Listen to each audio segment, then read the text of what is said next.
Hello అండి, welcome back to Venus kitchen. ఈరోజు వీడియోలో బెండకాయ తోటి చాలా సింపుల్గా త్వరగా అయిపోయి కర్రీని ఎలా ప్రిపేర్ చేసుకోవాలో చూద్దామండి. లంచ్ బాక్స్లోకైనా ఈ కర్రీని చాలా త్వరగా ప్రిపేర్ చేసేసుకోవచ్చు. ఈ బెండకాయ కర్రీని ప్రిపేర్ చేయడం కోసం నేను ఇక్కడ 1/2 కేజీ వరకు బెండకాయలను తీసుకున్నాను. బెండకాయలను చిన్న ముక్కలుగా కాకుండా ఇలా కొంచెం మీడియం సైజ్ ముక్కలుగా కట్ చేసుకోవాలి. ఇప్పుడు స్టవ్ మీద కడాయిని పెట్టుకుని అందులోకి 2 టేబుల్ స్పూన్ల వరకు నూనెను వేసుకోవాలి. నూనె వేడైన తర్వాత ఇందులోకి కట్ చేసుకున్న బెండకాయ ముక్కలను వేసుకుని మీడియం ఫ్లేమ్లో వీటిని ఫ్రై చేసుకోవాలి.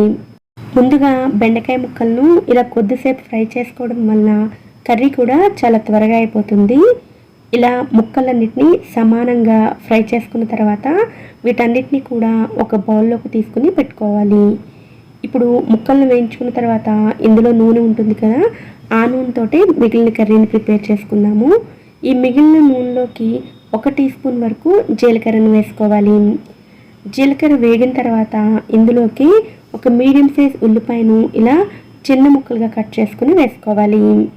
ఈ ఉల్లిపాయ ముక్కలతో పాటుగా 1 టేబుల్ స్పూన్ వరకు అల్లం వెల్లుల్లి పేస్ట్ను కూడా వేసుకుని అల్లం వెల్లుల్లి పేస్ట్ పచ్చివాసన పోయి ఉల్లిపాయలు సాఫ్ట్గా అయ్యేంత వరకు ఫ్రై చేసుకోవాలి.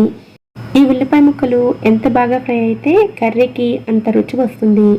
అంతా బాగా కలుపుకున్న తర్వాత ఇందులోకి కారానికి తగినట్లుగా పచ్చిమిర్చిని వేసుకోవాలి. నేను 2 నుంచి 3 పచ్చిమిరపకాయలను వేసుకున్నాను. స్టవ్ ఫ్లేమ్ని మీడియంలో ఉంచుకుని ఉల్లిపాయలు బాగా వేగేంత వరకు ఫ్రై చేసుకోవాలి.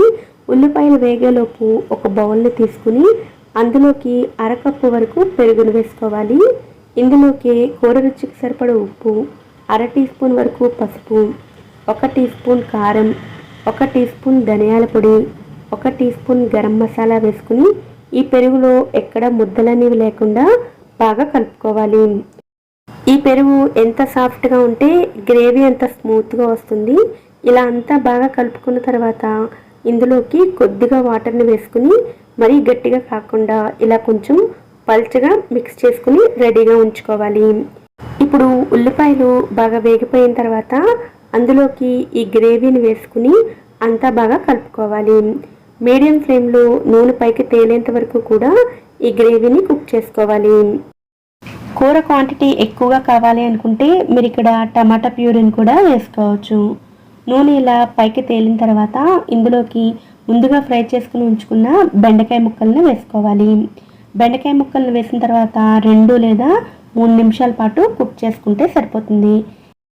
2-3 నిమిషాల పాటు ఫ్రై చేసుకున్న తర్వాత స్టవ్ ఆఫ్ చేసుకునే ముందు సన్నగా తరిగిన కొత్తిమీరను వేసుకుని అంతా బాగా కలుపుకుని స్టవ్ ఆఫ్ చేసుకోవాలి.